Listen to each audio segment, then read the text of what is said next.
श्री स्वामी समर्थ सगळ्यांना आजचा दिवस तुम्हाला खूप छान आनंदात आणि मजेत जावो ही मी स्वामी महाराजांचरणी प्रार्थना करते। तर हा व्हिडिओ आहे श्रीकृष्ण जन्माष्टमीचा।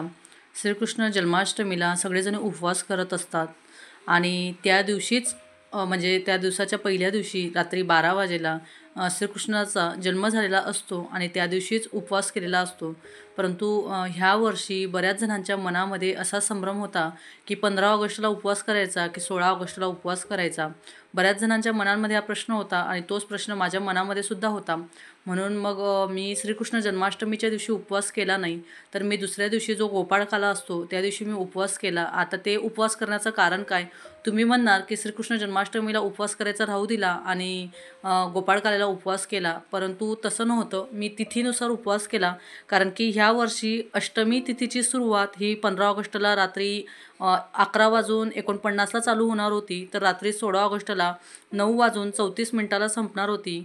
तर शास्त्रामध्ये असं म्हटलं जातं की अष्टमी तिथी आणि रोहिणी नक्षत्र जे असतं ते एकत्र यायला पाहिजे, कारण हाच तो योग होता ज्या दिवशी भगवान श्रीकृष्णांचा ह्याच तिथीला जन्म झाला होता। तर 15 ऑगस्टला रात्री 12 वाजेपासून उपवास करायचा होता। कृष्ण जन्म रात्री 12 वाजता लागत होता, म्हणून तेव्हापासून आपल्याला उपवास करायचा होता। तर आपल्याला श्रीकृष्ण जयंती साजरी करायची नसते, तर श्रीकृष्ण जन्माष्टमी साजरी करायची असते। म्हणून मग मी श्रीकृष्ण जन्माष्टमी ही तिथीनुसार उपवास केला आणि त्यासाठी मग मला इथं करायची होती गुळाची चिक्की, जी की आईने शेंगदाणे देऊन पाठवले होते आणि गूळ देऊन पाठवला होता चिक्कीचा। म्हणून मग ते उपवासाचं फक्त एक निमित्त होतं, परंतु घरामध्ये चिक्की तर करायचीच होती, कारण की त्रिशाला चिक्की आणि शेंगदाण्याचे लाडू खूप आवडतात। म्हणून मग म्हटलं चल उपवास आहे, मी एकटी काही हे सगळं खाऊन घेणार नाही, परंतु त्या निमित्ताने तरी हे होऊन जाईल म्हणून छान अशी शेंगदाण्याची चिक्की करून घेतली। तर श्रीकृष्ण जन्माष्टमीच्या दिवशी उपवास न करण्याचं कारण फक्त एकमेव होतं की मला तिथीनुसार उपवास करायचा होता। दरवर्षी तर श्रीकृष्ण जन्माष्टमीलाच करत असते, कारण की अष्टमी आणि रोहिणी नक्षत्र एकत्र आलेलं असतं, परंतु ह्या वर्षी बऱ्याच जणांचा मनामध्ये हा संभ्रम होता। म्हणून मग मी 16 ऑगस्टला हा उपवास केला, ज्या दिवशी माझा बड्डे होता त्याच दिवशी मी उपवास पण केला।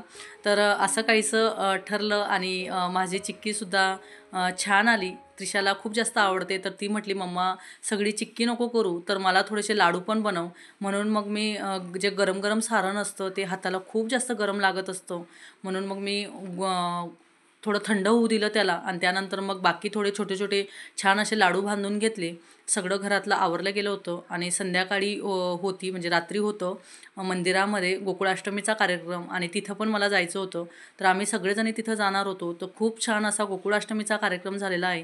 कार्यक्रम तुम्ही पूर्ण बघा, खूप छान वाटत होतं। सुरुवातीला कमी जणी होते, परंतु जसा जसा टाईम पुढे पुढे सरकत होता, जसे जसे 12 वाजणार होते तशी तशी अजून गर्दी यायला सुरू होणार होती।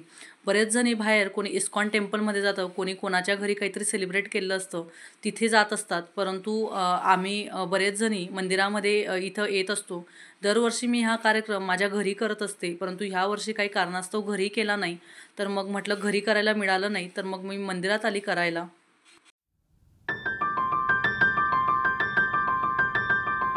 तर दरवर्षी मंदिरामध्ये खूप छान अशा लेडीज भजन म्हणत असतात आणि ब्राह्मण पण आलेले असतात, महाराज जे की मंदिरातले असतात ते पण आलेले असतात। तर खूप छान असे भजन असतात, तर पूर्ण व्हिडिओ तुम्ही बघा आणि भजनांचा पण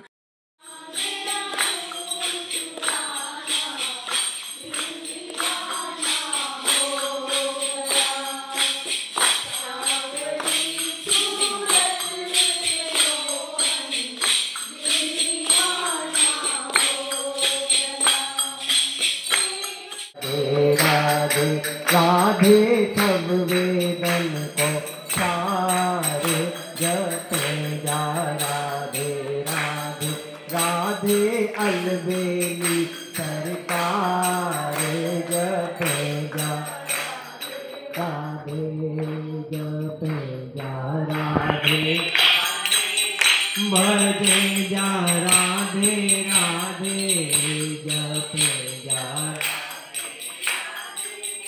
भजे जा राधे राधे राधे अलबेली सरकार जपे जा राधे राधे राधे। आणि माहिती का, जसे जसे 12 वाजत असतात ना तसे तसे सगळ्यांना भजन म्हणायला खूप छान हुरूप येत होता, कारण की असं वाटत असतं ना, डिलेवरी रूममध्ये जेव्हा महिलेला घेऊन जातात आईला, आणि जसा बाळ येण्याचा टायमिंग असतो तेव्हा घरातल्या लोकांचा कसा उत्साह वाढत असतो ना, तसाच उत्साह सगळ्यांचा वाढत होता भजन म्हणण्यासाठी.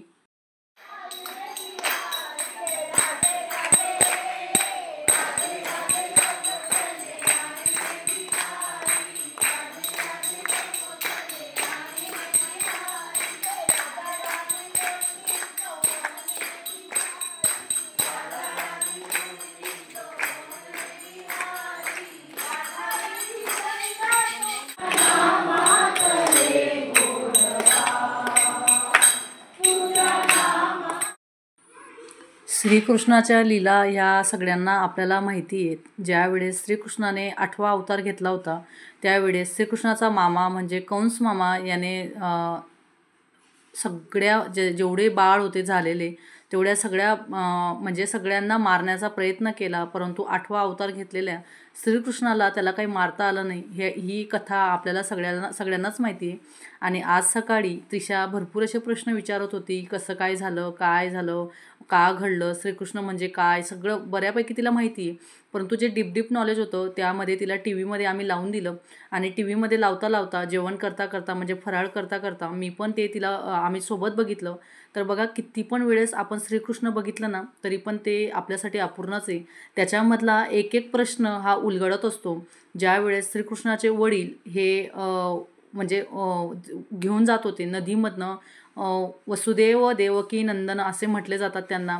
ते जेव्हा यमुना नदीमधनं श्रीकृष्णाला घेऊन जात होते आणि सगळे देव मिळून त्यांना जे अडथळे येत होते श्रीकृष्णाच्या वडिलांना, त्या अडथळ्यांना पार करण्यासाठी, त्या संकटांना पार करण्यासाठी सगळे देव एकत्र मिळून त्यांना जी साथ देत होते, जी मदत करत होते ना, ते सगळं बघून तुम्हाला खोटं वाटेल. अंगाला एवढा भरभरून काटा येत होता आणि मध्ये तर डोळ्यातनं अश्रू येतील की काय असं वाटत होतं. कारण श्रीकृष्ण जेव्हा आम्ही लहान होतो तेव्हा रविवारी 10 का 10:30 वाजेला टी व्हीवर लागायचं, दूरदर्शन चॅनलवर, आणि तेव्हाचं ते बघितलं होतं. आणि त्यानंतर आता भरपूर दिवसांनी आता ते बघितलं, आणि ते बघितल्यानंतर प्रत्येक प्रश्नाचं उत्तर हे प्रत्येक इन्सिडेंटमधनं दिसत होतं. आणि ज्यावेळेस टोपलीमध्ये श्रीकृष्णाला घेऊन जात होते जेलमधनं, मथुरेच्या जेलमधनं, त्यावेळेस त्याच्या अंगावर पाणी पडत होतं, श्रीकृष्णाच्या अंगावर पाऊस पडत होता. आणि जेव्हा एका भगवानांनी, म्हणजे ते इंद्र होते का कोणीतरी होतं माहिती नाही, मी चालतीवर तो इन्सिडेंट बघितला, आणि जेव्हा केळीचं पान तोडून दिलं आणि ते हवेने त्या टोपलीमध्ये उडून गेलं आणि पाण्यापासून त्यांचं रक्षण झालं भगवान श्रीकृष्णांचं, ते बघून तर अजून एवढा अंगाला काटा आला ना की खरंच देव आहेत हा विश्वास अजून बसला. मग त्रिशाने तेव्हा प्रश्न विचारला की मम्मा, हे देव जेव्हा त्यांना तिथं मदत करायचे, मग ते देव आता आपल्याला मदत करत नाही, आपल्याला काही दिसत नाही. मी म्हटलं, तू जो श्वास घेते तो श्वास तू कुठून घेते, तू जे सकाळी झोपेमधनं उठते ते कसं काय उठते, तुला कोण उठवतंय. तिला मी भरपूर प्रश्नांचे उत्तरांचा उलगडा पाडून दिला. यांनी पण तिच्यासोबतच माझ्यासोबत भरपूर प्रश्न केले.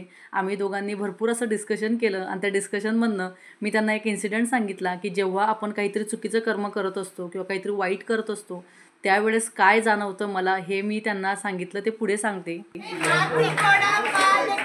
जय कन्हैया लाल की, आनंद भयो. जय कन्हैया लाल की, जय कन्हैया लाल की, जय कन्हैया लाल की, जय कन्हैया लाल की, जय कन्हैया लाल की, जय कन्हैया लाल की, जय कन्हैया लाल की, जय कन्हैया लाल की. जानन को हाथी घोड़ा कन्हैया लाल की, जानन को हाथी घोड़ा पूर्ण लाल की. जय श्री राधे, जय जय श्री राधे.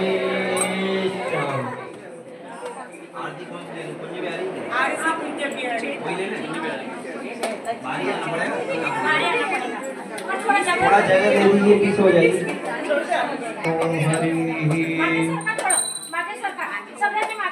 आरती कुंज बिहारी की, गिरधर कृष्ण मुरारी की.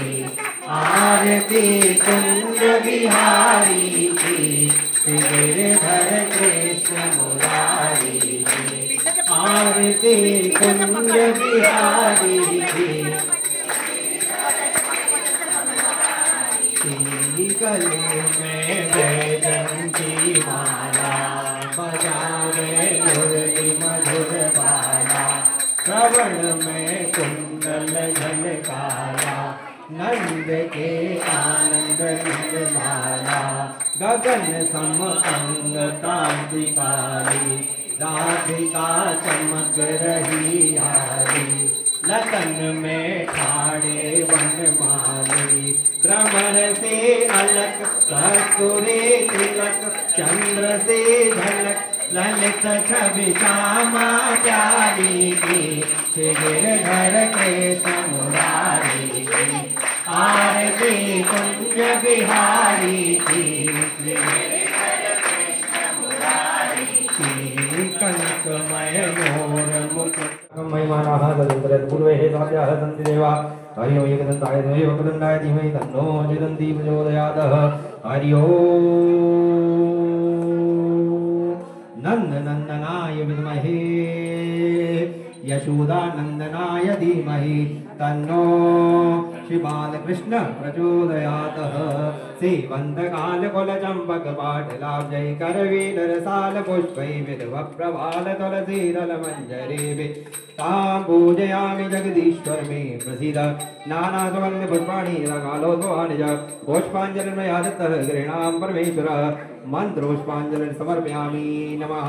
बोलिए बालकृष्ण भगवान की जय, बाल कन्हैया लाल की जय, नंद सरकार की जय, यशोदा के लाला की जय। नमः पार्वती पतये हर हर महादेव। जय जय श्री सीताराम, जय जय श्री राधे श्याम। राधे राधे राधे राधे राधे राधे राधे। हरि गोपाल बोलो, राधा रमण हरि गोपाल बोलो, गोविंद हरि गोपाल बोलो, गोविंद बोलो हरि गोपाल बोलो, गोविंद बोलो हरि गोपाल। झूले अंगना में पलना है डाला हुआ, झूले अंगना में पलना है डाला हुआ। चलो देख आवे नंदघर लाला हुआ, चलो देख आवे नंदघर लाला हुआ। प्रगटे ब्रज में ब्रजराज करने भक्तों के काज, आया सारा समाज दर्शन करने को आ। सुख नैनों को पहुँचाने वाला हुआ, सुख नैनों को पहुँचाने वाला हुआ। चलो देख आवे नंदघर लाला हुआ, चलो देख आवे नंदघर लाला हुआ। देखो गोकुल की ओर कैसे नाच रहे मोर, चाहे बादल घनघोर भोले पति कर छोड़। वर्षा आनंद की बरसाने वाला हुआ, वर्षा आनंद की बरसाने वाला हुआ। ओ चलो देख आवे नंदघर। हे बघा, हळूहळू 12 वाजले आणि भरपूर सारे लोक जमून गेले. म्हणजे आजकाल सगळ्यांचं एवढं धावपळीचं जीवन झालं आहे की कोणाला बसायला टाईमच नाही. म्हणजे थोडंसं 1 तास किंवा अर्धा तास भजन चालू असतील मंदिरामध्ये तर तिथं येऊन बसावं, काहीतरी मनःशांती लाभेल असं मनाची इच्छा तर कोणी करतच नाही. ऐन वेळेस 12 वाजता जन्म होईल आणि तेव्हा मंदिरात जावं, तेव्हा तिथं बसावं अशी लोकांची इच्छा झाली आहे. तर छानपैकी शेवटी प्रसाद वाटप करून कार्यक्रमाची समाप्ती झाली. आणि हा आहे दुसऱ्या दिवसाचा व्हिडिओ. तर दुसऱ्या दिवसाला असतो तो म्हणजे गोपाळकाला. तर आमच्या सोसायटीमध्ये प्रत्येक वर्षाला छान असा गोपाळकाला, जो की कोणी तिथं दहीकाला असं सुद्धा म्हणत असतं. श्रीकृष्ण जन्माष्टमीनंतर श्रीकृष्णाला आवडायची ती म्हणजे दही किंवा लोणी हे श्रीकृष्णाला आवडायचं आणि तो दहीकाला दुसऱ्या दिवशी केला जातो. तर आमच्या सोसायटीमध्ये सुरुवातीला दहीहंडी फोडण्याच्या अगोदर पहिले लहान मुलांचा वयोगटाला मान दिला जातो. या छोट्या छोट्या दहीहंडी असतात, हे मटके असतात, हे डोळ्याला पट्टी बांधून हे मटके फोडावे लागतात. आणि मग त्यानंतर नंबर येतो तो शेवटी लेडीजचा, मोठ्या लेडीजचा. मग त्याच्यामध्ये तुम्ही कोणीही तिथं पार्टिसिपेट करू शकतो. तर मग आमचा नंबर आला, मी पण तिथं प्रत्येक वर्षापासून पार्टिसिपेट करत असते. आणि जी शेवटून 2 नंबरची साईडला मी आहे आणि पहिल्या मटकीचा मान फोडण्याचा 3 अच्छा, मैं वर्षापासून वापस एक माझी बार बोल रहा परंपरा हूँ, सुरू आहे. हाथ पहिली पकड़ के मटकी नहीं मीच लेके फोडत जाना असते 3 है. वर्षापासून. टच नहीं लेडीजमध्ये करना है, बोल के बोलो. जो कुठला तरी एका राऊंडमध्ये म्हणजे सगळ्या Okay, लेडीजमध्ये नाही परंतु कुठल्या तरी माझ्या राऊंडमध्ये माझा मान असतो फोडण्याचा आणि अशा पद्धतीने गोपाळकाला पण खूप छान सेलिब्रेट केला जातो. तर मी म्हणत होती की पहिले सुरुवातीला मी बोललो मी तुम्हाला सांगते की जेव्हा वाईट कर्म करतो किंवा काहीतरी एखादं चांगलं कर्म करत असतो त्यावेळेस माझ्या मनात इच्छा चालतो असं म्हणून.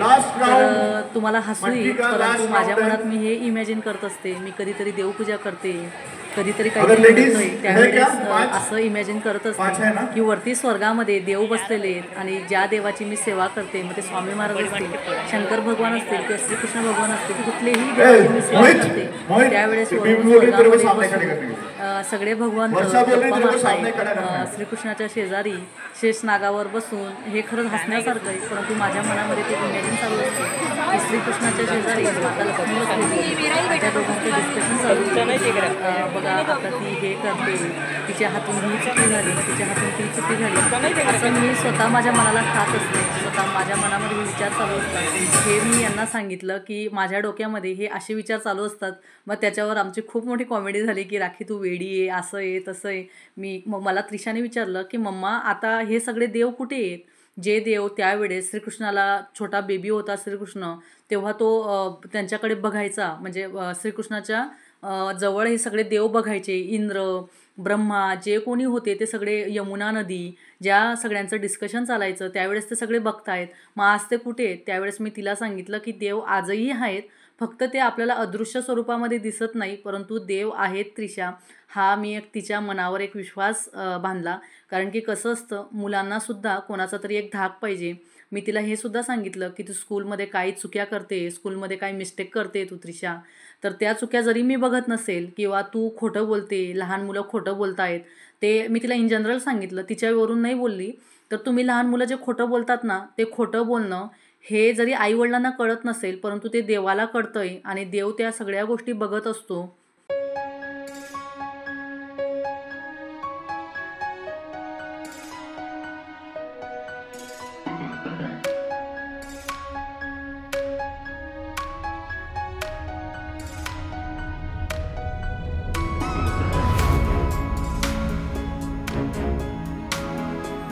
तर असं म्हणून तिला सांगितलं आणि त्यानंतर मग झाली ती आमच्या सोसायटीमधली दहीहंडी. प्रत्येक वेळेस सोसायटीमध्ये छान असतं की सगळ्यांना एक चान्स दिला जातो. लहान मुलींना गर्ल्समध्ये सुद्धा चान्स दिला गेला परंतु गर्ल्सचं काही सक्सेस झालं नाही. त्याच्यानंतर मग लहान मुलांना चान्स दिला गेला त्यांच्याकडनं पण सक्सेस झालं नाही. मग त्यानंतर आम्हाला मोठ्या ज्या लेडीज असतात त्यांना चान्स दिला गेला परंतु पुढे काही कोणी सरसावलं नाही लेडीजमध्ये. त्याच्यामुळे मग भरपूर सारे असे राऊंड झाले. व्हिडिओ खूप मोठा झाला असता म्हणून मग मी तुम्हाला पहिला आणि डायरेक्ट शेवटचा राऊंड दाखवला जिथं की मुलं आता घेणार आहेत, दहीहंडी फोडणार आहेत असा एक राऊंड झाला. आणि त्यानंतर मग शेवटी फुटली ती दहीहंडी. तर दहीहंडी फुटली. श्रीकृष्ण जन्माष्टमीचा दिवस पण तेवढाच फास्ट गेला आणि दहीहंडीचा दिवस जो असतो गोपाळकालाचा, श्रावणाचे दिवस खूप पटापट जात असतात परंतु तेवढेच उत्साही आणि उल्हासित असे दिवस असतात. त्याच्यामुळे श्रावणामध्ये जेही सण असतात ते खूप छान असे सण असतात आणि प्रत्येक सणांचं महत्त्व आपल्याला माहीत असलं पाहिजे हे मी नेहमी माझ्या व्हिडिओमधनं म्हणत असते. आपल्या घरातल्या मुलांना पण ते सणांचं महत्त्व सांगितलं पाहिजे जेणेकरून पुढच्या पिढीपर्यंत ते व्हिडिओ जातील ते महत्त्व जाईल असं म्हणून. तर आजचा व्हिडिओ तुम्हाला कसा वाटला हे मला लाईक, शेअर, सबस्क्राईब करून सांगा. आत्तापर्यंत तुम्ही माझ्या चॅनलला सबस्क्राईब केलं नसेल तर चॅनलला नक्कीच सबस्क्राईब करा. श्री स्वामी समर्थ. धन्यवाद.